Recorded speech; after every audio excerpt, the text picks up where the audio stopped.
Hello everyone! Osaka is known as the kitchen of Japan. A lot of people visit there for their food. We've always loved Japanese food, and we're grateful to have had the opportunity to travel across Japan several times, including 5 times in Osaka. We have compiled our food trip experience so far to give you some ideas for your Osaka trip. In this video, we have some street foods, mostly in Dotonbori, some sit-down restaurants, and convenience store finds. We will have a separate video about where to drink in Osaka. If you find it helpful, please give it a thumbs up and subscribe to our channel for a lot more Japan travel-related recommendations. Popular areas for food are Dotonbori, Shinsaibashi, Kiraman Market, and Shinsekai. No Osaka trip is complete without trying different street foods. Takoyaki is the most popular food in Osaka. You can find it anywhere in Osaka, and sellers normally have their version of it. There are popular stalls, and it's up to you if you want to line up. But truthfully, you'd rarely go wrong no matter where you buy it. We have tried several ones, and our typical go-to stall is wanaka. Another version you can try is takosen. It's a few pieces of takoyaki sandwiched by a folded cracker. It's quite an interesting take. We got it for 450 yen in Asakusa, Tokyo, but we think it's cheaper in Osaka. A typical takoyaki has a chunk of boiled octopus inside. There's a type that has a whole baby octopus in each ball. This was 600 yen for 4 pieces. Maybe you want to try it for the experience. But to be honest, the typical cheaper takoyaki tastes better. Next is the crab bun of Kani Daraku. Kani Daraku has a dine-in restaurant, but the bun is sold outside. There is a limit of 1 bun per person. 500 yen may seem high for a small bun, but crab in Japan is really expensive. The bun's filling is made with pure crab meat, tastes good and pretty generous. And the steamed bun is soft and light. We've tried it twice and it's pretty consistent. It's a good opportunity to try some crab without spending thousands. Speaking of buns, 551 Horai is famous for its butaman or pork bun as well as dim sum. The buns were always sold out when we go there, so we just had their pork shomai and gyoza. They tasted nice and they're heavy and filling. But we found the wrapper a little thick and the filling too greasy for our liking. But we think some people prefer it like that. They have another brand, Horai Hankan, and we were able to get their pork buns there. We tried 2 types of pork buns and it was just okay. Not bad, but we've had much better ones. Next is Rakuro's cheesecake. This place is popular, so the line is normally long. We chanced upon a relatively short line, so we gave it a go since we love cheesecake. If you are not after one that's fresh from the oven, you can skip the line, go straight inside and buy ones that have been baked a few hours ago. The cake was so fluffy and not that sweet, typical of soufflé cheesecake. The raisins gave it an added texture and sweetness. It's not filling but nice to try even once. And speaking of cheese desserts, Pablo is another popular item. They're known for their cheese tarts. It's sweet, creamy, and a bit tart. It goes well with coffee. To be honest, it's not that spectacular for us since we've had much better cheese tarts in Hokkaido before trying Pablo. But in general, it's still okay. Here's another popular dessert, melon pan with ice cream. Melon pan refers to the bread, which is a Japanese sweet bun. We had one with matcha ice cream, which was nice. The bread has a sweet crusty top and soft inside. Just that we had it at 10 degrees Celsius, so I didn't get to enjoy it much with my chattering teeth. Mannequin is a waffle store you can usually see at train stations. It is a nice snack. The texture and sweetness are just right. It was just around 140 yen the last time we had it, but we think it's now around 170 yen. Next is taiyaki. This fish-shaped pancake filled with sweet cream is a nice snack. It's nice to eat it while it's still warm and the tails and fins are still crunchy. Popular fillings are red bean paste and custard. Speaking of custard, if you like cream puffs and you chance upon a sweets box store, their cream puff is a must-try. We bought it at their stall at Yodoyabashi Station. This is the best cream puff I've had in Japan so far. Promise, it's a lot better than Beert Papa's. Now let's move on to the dine-in or sit-down restaurants. Alongside takoyaki, okonomiyaki is the most popular food in Osaka and it also originated in the Kansai region. It is one of our favorite Japanese foods. There are several popular restaurants in Osaka, like Chibo, Mizuno, and Ajinoya Honten. People line up and are willing to wait long to try them. But if you want to eat good okonomiyaki but you're not willing to wait in line for a long time or are traveling with a group, we recommend our favorite okonomiyaki restaurant, Fujitsu. It is a chain restaurant that has several branches across Japan and has also reached Taiwan, Thailand, and the US. We have eaten here thrice and always left with happy tummies. We've tried their branches at Tennoji the first time and at Namba Oriental Hotel twice. We like that they have a huge space with a lot of tables so they can accommodate groups. You can sit together, enjoy your food, and not feel pressured to finish right away because there's a long line outside. It's interesting to watch as the staff cooks the okonomiyaki at your table. They will leave while it's still cooking, but don't worry, they will definitely return. Even if you think it's getting overcooked, just leave it and trust them. Please note that outside food and drinks are not allowed and they're strict with it. They have a lot of choices. For okonomiyaki, we always order fugetsuyaki, which has squid, shrimp, pork, and beef. For yakisoba, we usually order the one with squid and shrimp. Pork and green onion omelette with cheese is also nice. We like their food because they taste good, they use fresh ingredients, and the prices are reasonable. If you have difficulty choosing, you won't go wrong with their #1 picks. Common practice in Japan restaurants to bring your bill to the cashier near the entrance. In Fugetsu, your bill is already placed in a small clipboard after ordering. They will adjust it whenever you have additional orders. Please note that tipping is not expected and sometimes considered impolite in Japan. Next is Katsudan Hozenji Yokocho. It is a hole-in-the-wall place with a capacity of just around 10 people. It is located at Hozenji Yokocho, a narrow alley line with restaurants a few blocks from Dotonbori. As the name implies, they mainly offer katsudan, but they also have tonkatsu curry. This is pretty much their menu. Don't worry, they have an English menu inside. For the katsudan, you can choose up to 2 pieces of pork and eggs. This has 1 pork and 1 egg. It may look simple, but it's really good. It has the perfect balance of sweet and salty. And you can taste the quality and freshness of the pork and all other ingredients. And their rice is hands down one of the best we've had. We liked it a lot that we first ate there last February and returned in July. Interestingly, they remembered us. The chef went outside, and we thought he just went for a bathroom break. We were surprised when he returned and gave us this cloth from the Gion Festival in Kyoto. It was a thank you gift for being a repeat customer. So sweet of them. Just a few things to note. First, they only accept cash. Once you're seated, they'll give you the menu, then you need to pay upon ordering. Second, they have a very small capacity and they normally have a line outside. Based on observation, they appreciate it when customers do not take too much time unnecessarily. Third, they don't want the line to go beyond the menu and block the door. They will go outside and let people in once there's an available seat. Next, given the limited capacity, it's not ideal for big groups if you want to eat at the same time. Also, all bags are placed on an overhead rack at the wall. There's no space for a luggage or big bag. You might have to leave it outside. Lastly, this applies not just here but in any situation. It is best to ask permission before taking pictures or videos. This place has a counter typesetting and you might be seated in front of the chef. You can see up close the food being cooked. Also, the place has a lot of vintage toys displayed. Japanese people value courtesy. Ask permission before taking shots to know if it's okay with them or not.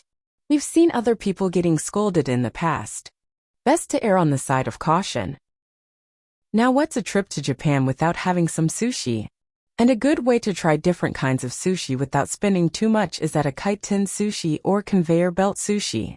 There are a lot of kaiten sushi restaurants and recommended when trying it for the first time are the chain restaurants like Kura Sushi, Genki Sushi, Sushiro and the like, because they have an English menu and they are used to dealing with tourists. In Osaka, it seems the most popular one for tourists is Kura Sushi, particularly this branch in Dotonbori. We have eaten here once. To be honest, it's not even in our top 3 kaiten sushi spots, but it is still a good option, especially when you're a budget traveler and you're willing to wait long for a table. We're including it in this video mainly to be able to share some recommended items and some tips if you want to eat at Kura Sushi. Your experience at Kura Sushi begins with getting a number and waiting for your turn. Tip number 1, open Google Translate before getting a number. The screen has no English option. And normally there's no staff to assist you. Google Translate will be your friend. Now when you get a number, it will also show the tentative time you'll be called. On our first attempt last February, we arrived at around 7 p.m., and the waiting time was like 3 hours, so we just ate somewhere else. So tip number 2, go there before the opening time, which is usually 11 a.m., or during lean hours, which is probably between 3 to 6 p.m. Most likely you will still wait, but just not as long. We went there at 5 p.m. on a weekday last July, and we just waited for around 30 minutes. It may still vary, but you will have better chances. Now when you get a number, there are 2 options. Sorry, I forgot what they were exactly, but I think one is about having an assigned table which indicates the waiting time. And the other is like random sitting, which has an unknown waiting time. But the main idea is, for tip number 3, get a number for both options and see which one gets called first. To share our experience last July, I first got a number for the option with assigned table. The waiting time was 45 minutes. While waiting for our turn, I noticed some number being called every now and then, and I thought it might be for the random seat option. So I got a number for the random one. It ended up being called first, so our waiting time was cut to 30 minutes. All items at the conveyor belt are available. You can either get something there or order using the tablet or your phone. And the item will be delivered to the upper conveyor belt. Your plates get automatically counted as you drop the saucer in the slot. Every 5 plates gets you a chance to win a prize. You may take out the condiments, get chopsticks, and prepare a cup of green tea while waiting for your first round of food. In most of our Kite Tin sushi experiences, we get pre-made items from the conveyor belt and order from the menu, but we prefer having them made to order. We had 15 plates, but there were just a few kinds because we reordered the ones we liked. It was supposed to be 16, but one didn't arrive. We recommend tuna and scallion, salmon with onion, and our favorite, squid tempura nigiri. That squid was so fresh and melts in your mouth, and the batter was light, crunchy, and nicely seasoned. Seriously, we've never had squid tempura that good. You can always check your running bill on the tablet. When you're done, you can press the checkout button and a staff will come to give your bill. Then you can proceed to the cashier to pay. Now from experience, in case you order something and it didn't arrive, don't worry, it won't be included in your bill. Your bill will just be based on the number of plates you dropped. As a final tip on Kura Sushi, they have other branches in Osaka, some even in the Namba area. They're not as popular, so there's a greater chance of shorter waiting time than in Dotonbori. Now there are a lot of other conveyor belt sushi restaurants around Osaka. There's one in Dotonbori that we tried because there's often a line outside and it's been featured on blogs. With the purest intention of helping you have a good food experience, if you can only eat sushi once in your itinerary, please skip Daikis Sui-san. It's not horribly bad, but the quality of the ingredients is disappointing for Japanese standards. I even deleted the pictures because they're not worth keeping. In our opinion, you better get that sushi experience somewhere else.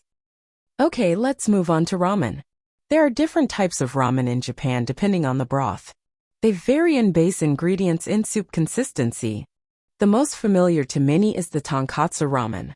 Our favorite ramen place is so far from Osaka, but the second one is available there, though we have had it somewhere else. There are 3 good ramen places we've tried in Osaka, and 2 of them actually originated there. First is Kinryu Ramen in Dotonbori.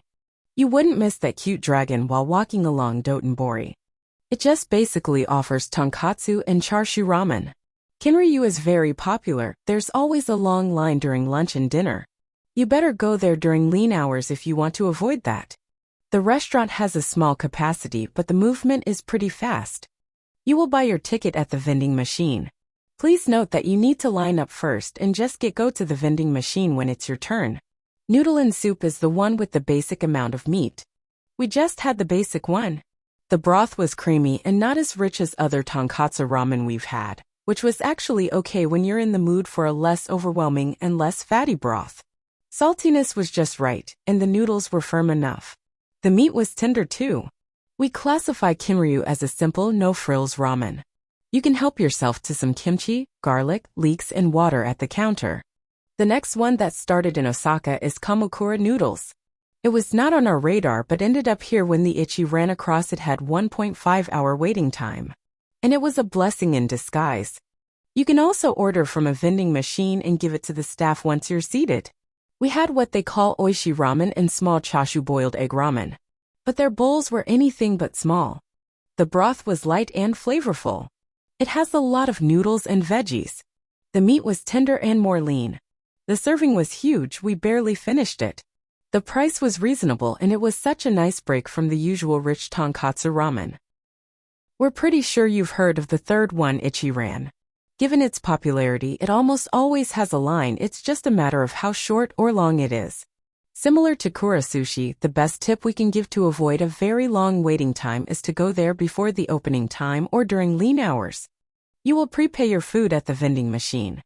Any additional order can also be made while eating. Ichiran is known for its private counter setting, but it also has areas with tables for groups. For sure, Ichiran is worth being part of your itinerary. We've eaten it 3 times in Japan and once in Hong Kong. We like it for the depth and complexity of its flavor and for being able to adjust our ramen according to our preferences. But actually, it's not our favorite tonkatsu ramen because we kind of find the broth too oily and a bit too salty.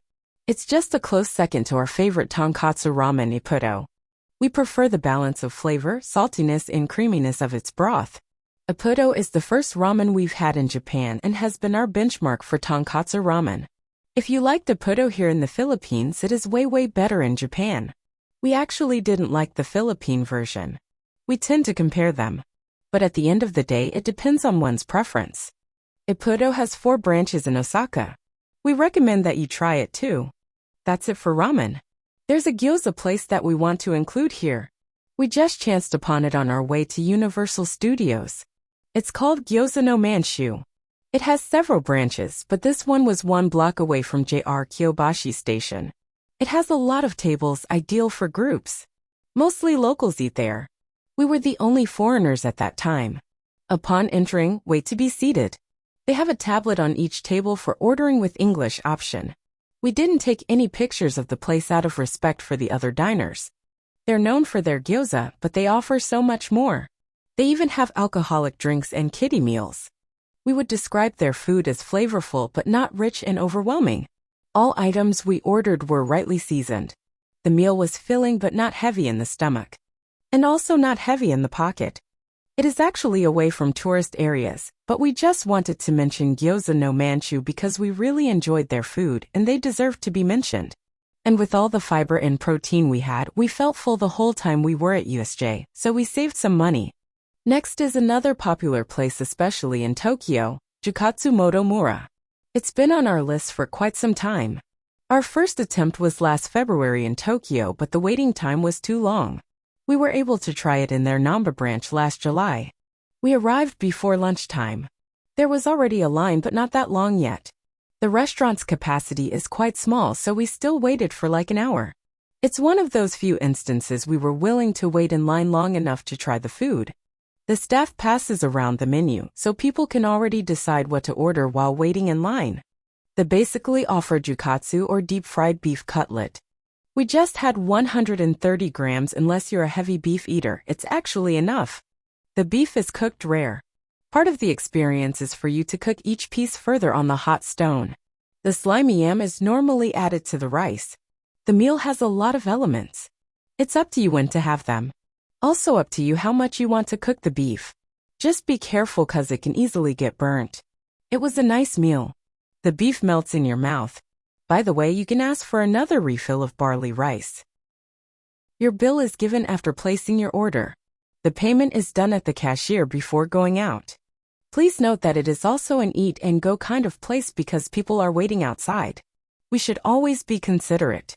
Lastly, if you want to try souffle pancakes and are willing to spend for it, then we recommend a Happy Pancake. It became popular in Tokyo and we've actually tried it in their Shibuya branch, but apparently it originated in Osaka. Shibuya was a popular branch. So even when we went around 3 p.m., we waited for like 1 hour. We're not sure with their Shinsaibashi branch. By the way, before getting in line, check first if there's a paper near the door to list your name. You might experience seeing empty tables while there's a line outside. The souffle pancakes take around 20 minutes to cook. It seems they let people in according to the status of the kitchen.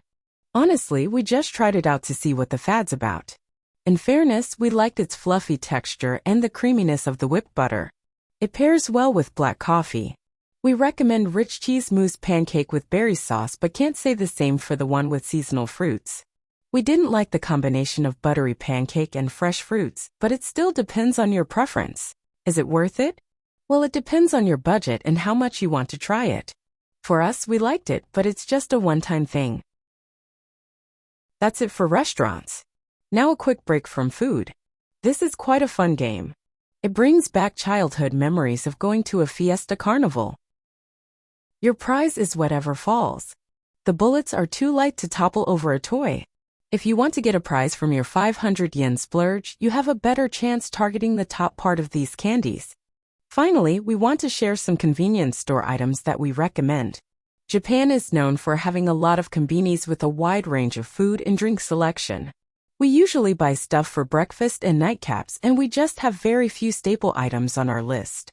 For us, Japan's Nissin cup noodles are the best. You can see different flavors, but our favorite has been seafood, then the classic flavor. If available, we always get the light version, which has less sodium. And they always include chopsticks with cup noodles. Next, our go-to sandwiches are ham and cheese, shrimp or pork katsu, and our favorite, egg salad. We hope you don't have any egg allergy because their egg salad is divine. You'll never go wrong no matter where you buy it. Temachiki or fried chicken fillet from Family Mart and that gyoza from 7-Eleven are also good. By the way, that Glico custard pudding is not good. Another staple for us is that sweet and savory egg omelette or tamago. If you want the sweet one, please make sure not to buy one with soup stock. They're best eaten cold. And those ham and cheese wraps are nice too, especially when warm and the cheese is soft and melty. For chips, you'll never go wrong with any Calbee product. And we love the pizza and Spam flavors. We always bring several bags home. By the way, if you're looking for Pasa Lubang items, those bourbon and Meiji chocolates are highly recommended. We will have another video on Pasa Lubang ideas and where to buy them, which is cheaper than Don Quixote. Now Japan is also known for good beer. Asahi, Kirin, Suntory, and Sapporo are all good brands. If you're a beer drinker like us, you're spoilt for choice. We love trying different ones, and we've never been disappointed. Watch out for our post on where to drink in Osaka. We will also share in another video our experiences at the Asahi Brewery, Kirin Brewery, Sapporo Beer Museum, and Yamazaki Distillery. Don't forget to hit that subscribe button to get notified when we have new Japan travel posts. Till the next one. Thanks for watching.